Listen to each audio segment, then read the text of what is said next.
How's it going, everyone? It is Steve here from DayDreamer Gaming, and this is Premier League preview and predictions, game week 14.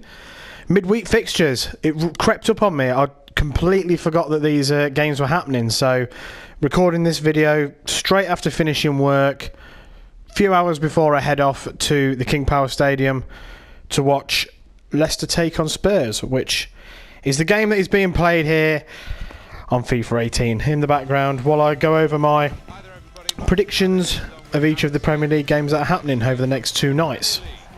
So I'm going to start off with Brighton versus Crystal Palace down at the Amex Stadium. So Brighton still doing absolutely fantastic despite that defeat at the weekend to Manchester United, only losing 1-0 to the team currently in second. So not bad at all.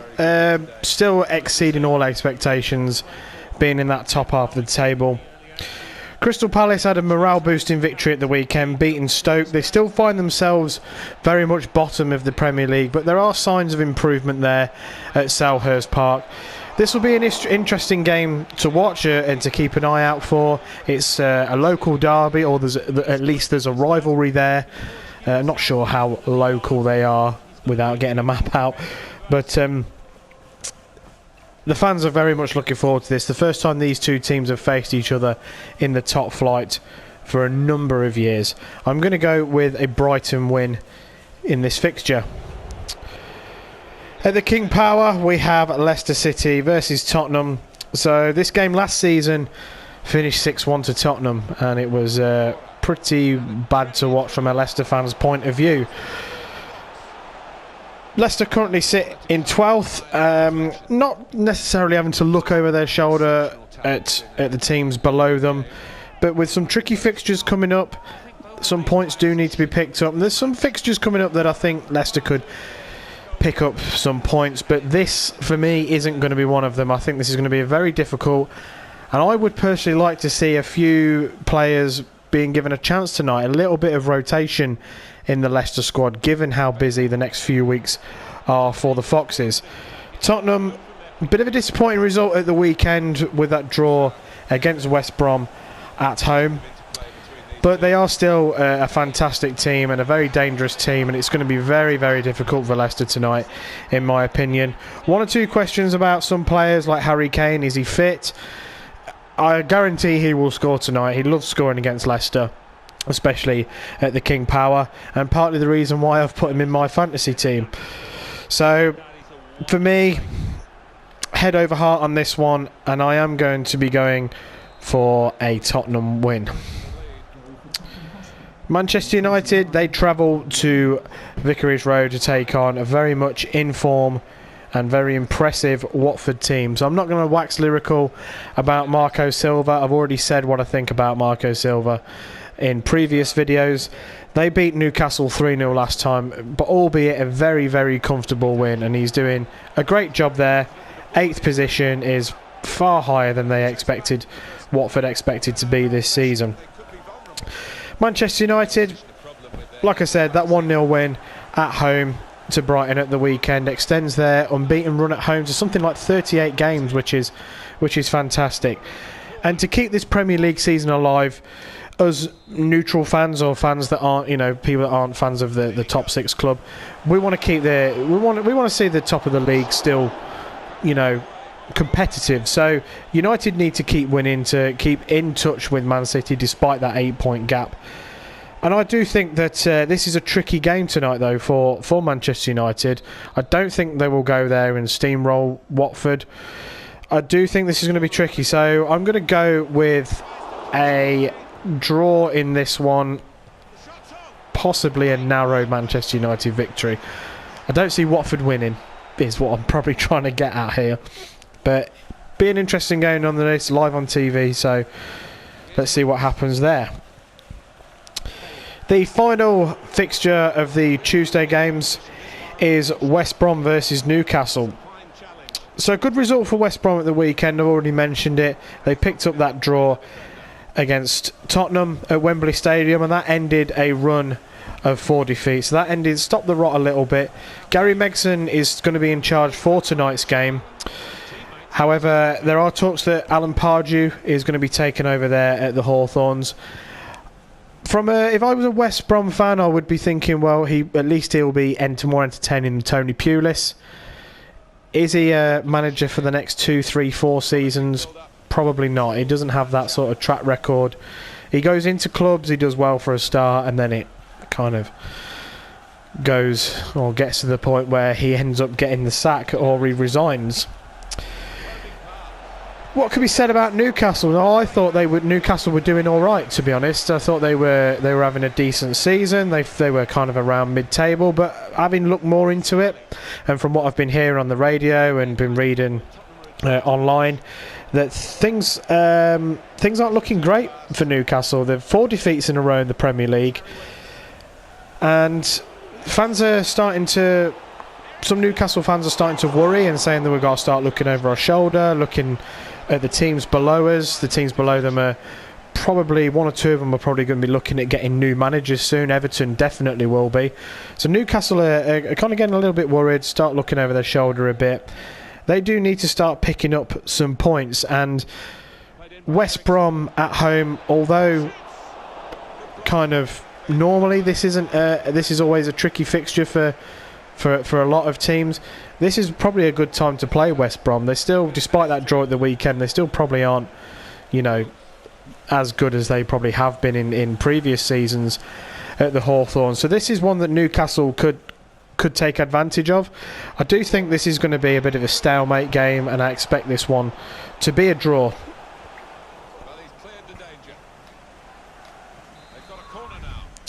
So on to the Wednesday fixtures. We have Bournemouth against Burnley. So Bournemouth have done well in the last 2 or 3 games. They've climbed out of that bottom part, or that lower end of the table, the relegation zone at least, and they're currently 13th.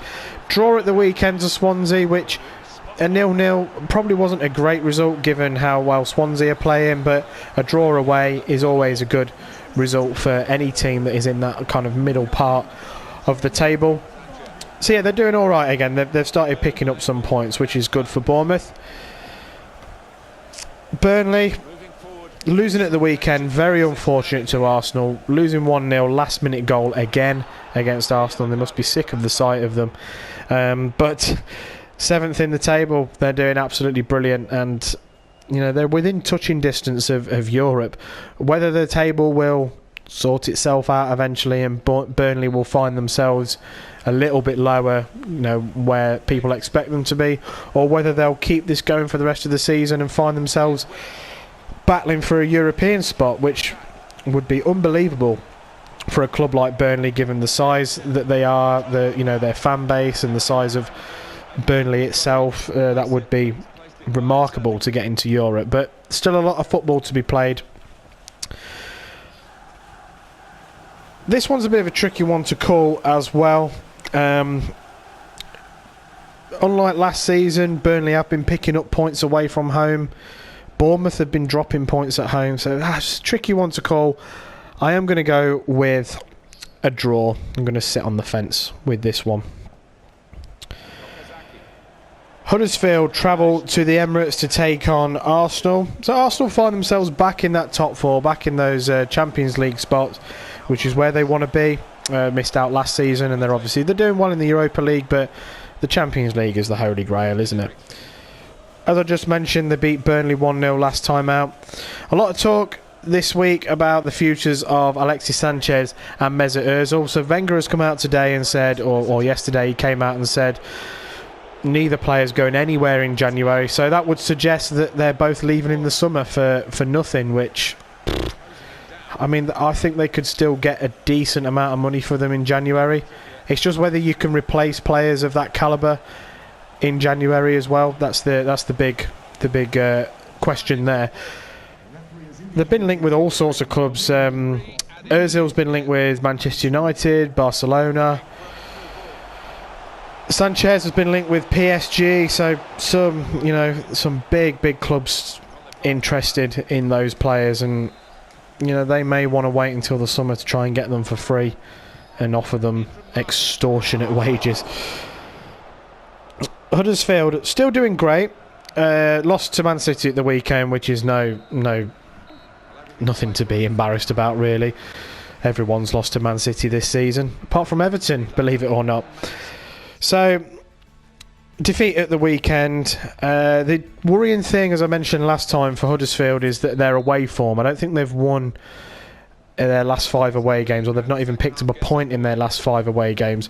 Home form's going to be key for Huddersfield in terms of them staying up this season, very similar to Burnley last season, who didn't pick up an away point until February or March, I believe. 10 to 11 wins are probably needed by Huddersfield at home if they're going to have any chance of survival. It can be done. Like I said, Burnley did it last season. I can only see one result here, to be honest, and I do think that that will be a fairly comfortable Arsenal win. Next up, Stamford Bridge, we have Chelsea versus Swansea. Chelsea are in 3rd and Swansea are 19th, so on paper this is just going one way. The form suggests that it's only going one way. Chelsea with 4 wins in their last 5, drawing at the weekend to Liverpool. A late equaliser to draw that game, to rescue that game with a shot, cross. It was definitely a cross by Willian. Decent goal nonetheless. Swansea stopped the rot at the weekend with that draw against Bournemouth, but they are 19th, and I think the clock is ticking on Paul Clemence's time as the Swansea manager. And I think for Swansea's sake, if they're going to want to survive this season, given that Tony Pulis is currently available and he's from that part of the world, I think it would be daft of Swansea to wait much longer to bring in a manager to try and get them out of that bottom 3. Crystal Palace are doing well, who sit below them. West Ham have got a new manager who I think will do all right. Everton are going to bring in a new manager, it seems, in the next couple of days. So Swansea need to sort of react to this as well and bring in a manager that's going to give them a fighting chance. I don't like to see managers sacked, but the way football is these days, you have to be like this. You have to be cutthroat. Hey, if Leicester can sack Claudio Ranieri, then no manager's safe, in my opinion. Chelsea win all day long in this game. Everton versus West Ham. Wow. If there was a game where both teams could lose, this would probably be it. What a terrible, terrible result that was at the weekend for Everton, losing 4-1 to Southampton. And I think what makes it worse is that Southampton don't score a lot of goals and they scored 4. It's just really bad. And it looks as though that these players don't want to play for David Unsworth, which I know he's only the caretaker manager, but it's a real shame to see, given that he is Mr. Everton, and you know he's someone that is manager of their under 23s. It's a real shame to see that the players don't seemingly want to play for him. I said it before, I'll say it again, their biggest problem was not even attempting to replace Lukaku. It's hard to replace 20-25 goals, but not identifying a striker was a big mistake. And some people will say I'm a bit biased here in this one, but I do think it's a bit unfair that the fans have started to turn on the director of football, Steve Walsh. It's not entirely his fault. Yes, he perhaps should have bought a striker instead of buying 3 number 10s. So, a bit unfair to be blaming him. The players need to look at themselves and take a lot of responsibility for how they've been playing recently.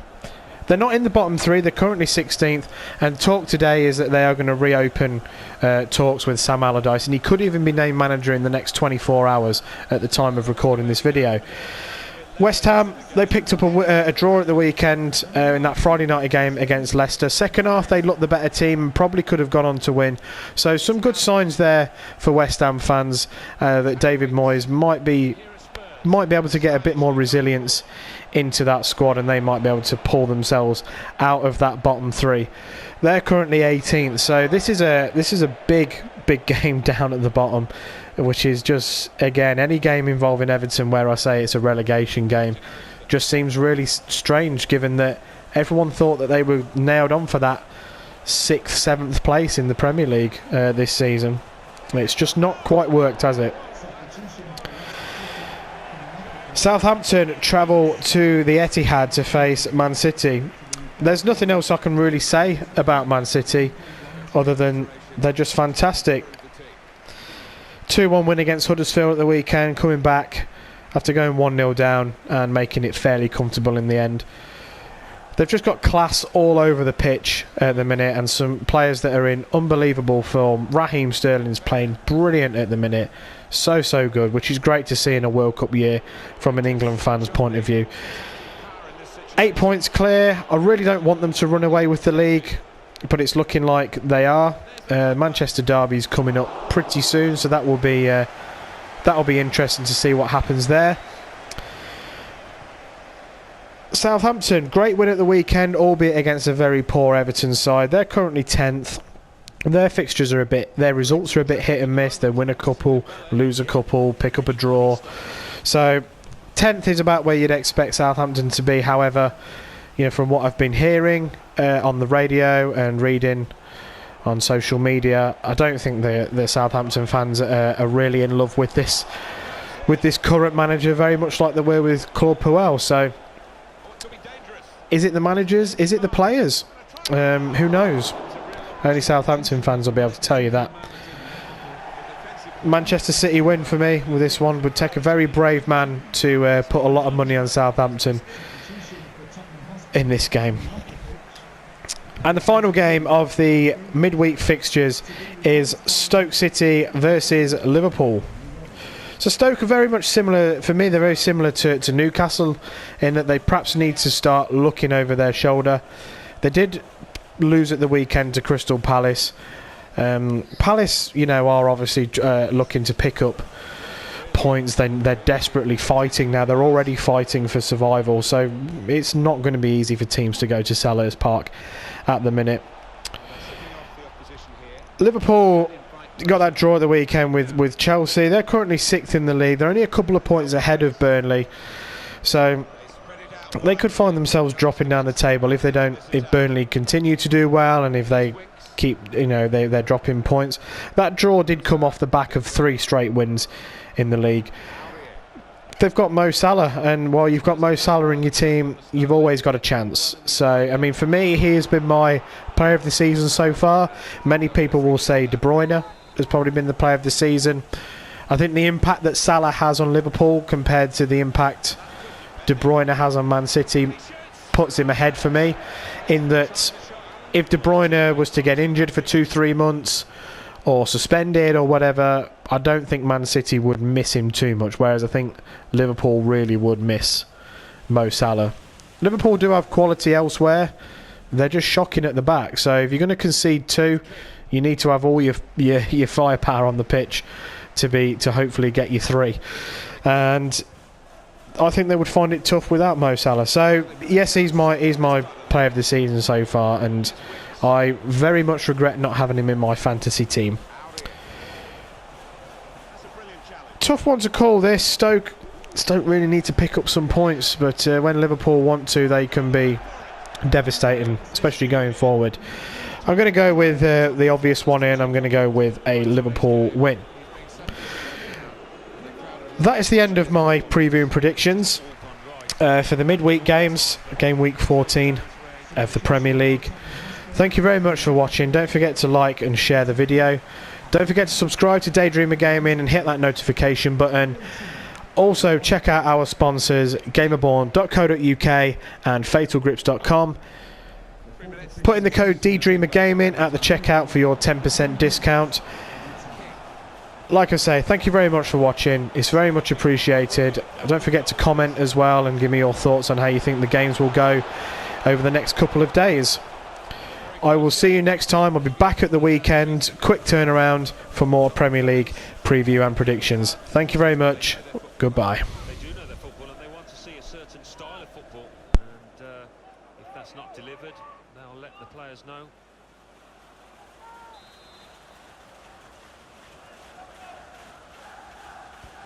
In from Mara. That would have looked great if it had flown in, but in the end it didn't fly very close at all. No, he looked a bit embarrassed after that effort.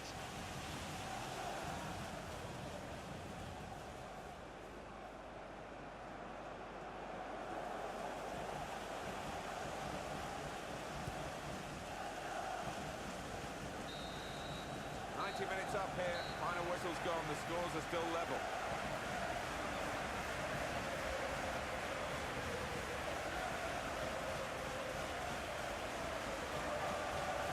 Nice bit of interplay between these two.